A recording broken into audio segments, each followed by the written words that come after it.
Hello everyone, Sweet Insanity here for my next poetry installment. You may hear my dog in the background. She's crying because she wants to go OUT and it's not time yet. The poems that I'll be sharing today span from 2005 to 2007 and are part of my transitional years from Ottawa back to Windsor. And as well, they're pre and post my diagnosis with bipolar disorder. This first one is Reflections of Dawn. Listening to the wind whisper in the pre-dawn light, I find myself wishing that I knew the secrets being passed from tree to tree. A truck 2 roads over interrupts the whispers for a moment. Watching the clouds guide through the overcast blue sky off to important destinations. Watching as a young woman pedals by on her bike.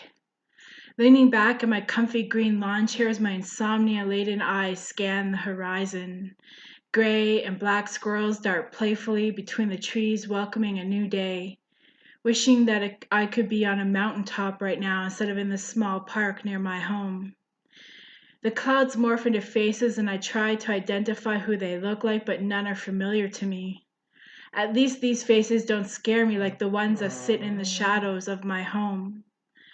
I'm smiling as the sun casts a pink hue upon the sky and he slowly climbs his daytime ladder.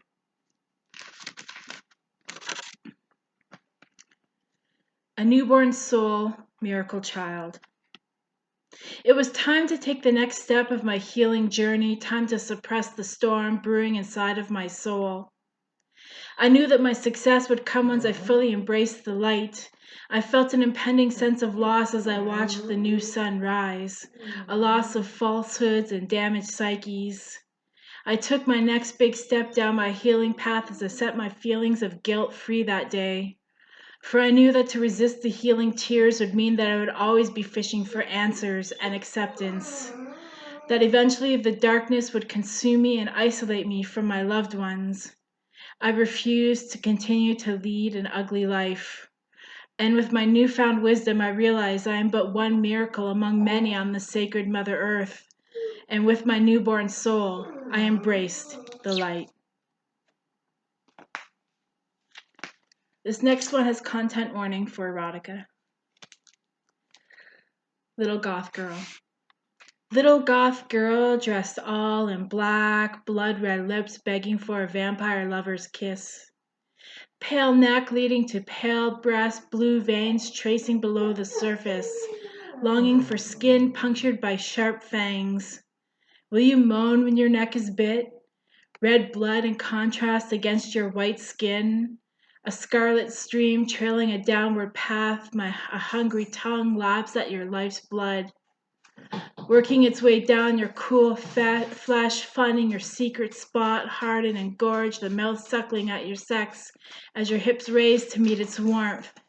Lost in pleasure, if only for a moment, before the darkness sets in. This next piece is based in reality. It's called A Cockroach in My Microwave.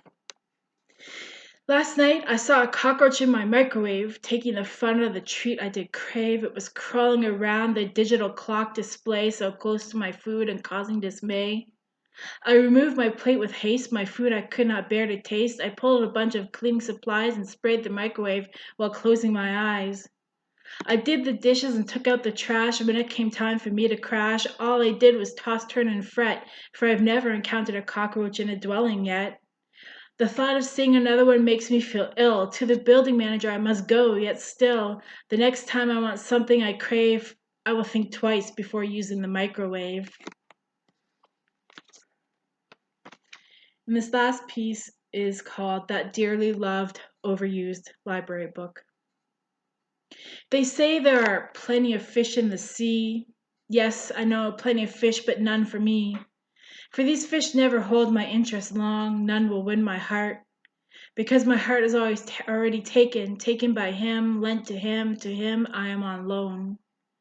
Do I want to end up that dearly loved overdue library book on the shelf, the one that with well-thumbed pages held lovingly so many nights, yet always my place is on that shelf?